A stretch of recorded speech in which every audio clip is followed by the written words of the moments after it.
Hello, Pastor Steve Waldron here with New Life Pentecostal Church in Albany, Georgia. I want to talk to us a little bit about the liberalness of technology.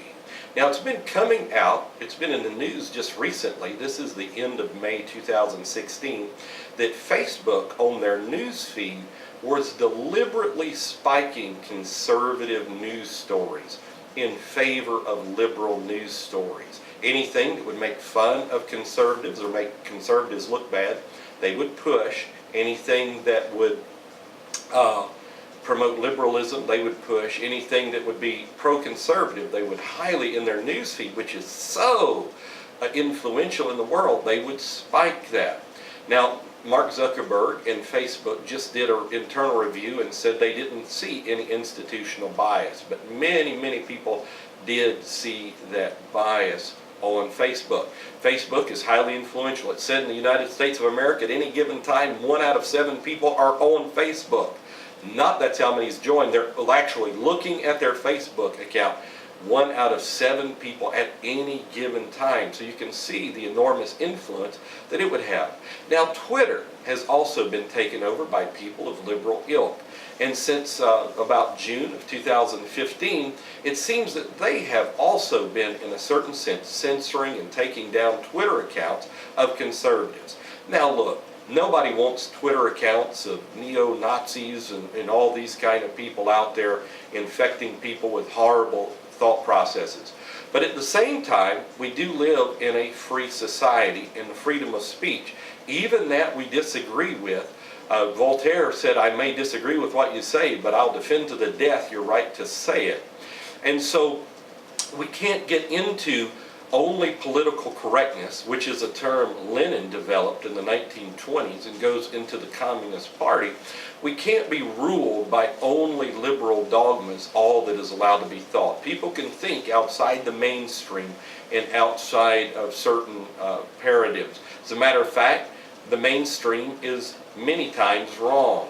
There's an old saying, can a million Chinese be wrong?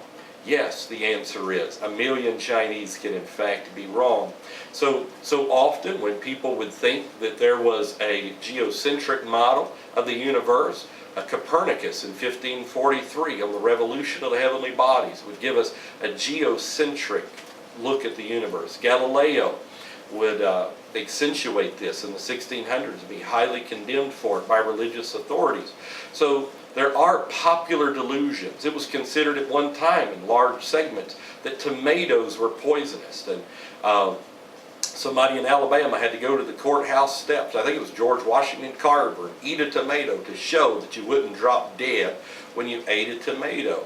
I used to have a friend that felt like if you ate fish and drank milk, you'd die. What had happened is many years ago, somebody had ate fish, drank milk, and died. They thought there was some correlation, but people eat fish and drink milk all the time. You don't die. But so there are popular delusions, there's mass delusions that are many times wrong. Think of Y2K. So, just because you may disagree with a viewpoint doesn't mean that viewpoint should not be aired. The Alexa rankings, which play such a role in advertising dollars on the internet. Once again, in October of 2014, they redid their algorithms where it seems that conservative websites that were at one ranking all of a sudden dropped through the floor because they were making conservative websites. It seems, not making necessarily an accusation, but this is a lot of evidence, a lot of different people see this, that it really hurt conservative rankings, and therefore their advertising dollars, and other people put advertising dollars in more liberal websites because of that. So Facebook, Twitter, Alexa rankings, which influence advertising dollars, all of these may have had some liberal bias to them. Now, there's a great book by James Ostrowski about progressivism. And he says progressives so often don't try to do these things. It's because of the lens that they look through. This is what they see. And so that very well may be true. But just be careful. Just because you look at something on the internet doesn't mean it's true. Just like something that's written in a book doesn't mean it's true. You have to objectively look at it. You have to use reason as best as God has given you. Ask God to give you truth about things, and God will reveal His truth. Buy the truth and sell it not. The Bible talks about a time where truth will be fallen into the streets.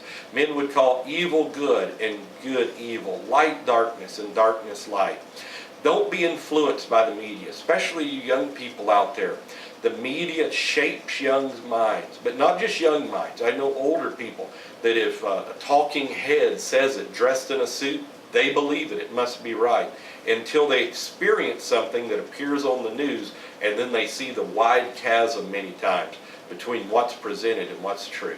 So God bless you. Just live for God. God is good. One other thing I want to share with you is censorship. One reason I get books is because the internet is easily censored. Remember when Amazon sent out a Kindle of 1984, oddly enough, George Orwell, they did it inadvertently. Then they were able to reach in and delete the book from your Kindle. If they can delete the book from your Kindle, they can delete other things. Don't think that there's not powers that be that wouldn't like to have a ministry of truth and flush certain inconvenient facts down the memory hole. So God bless you. Love truth. God can help you in this last day in these perilous times.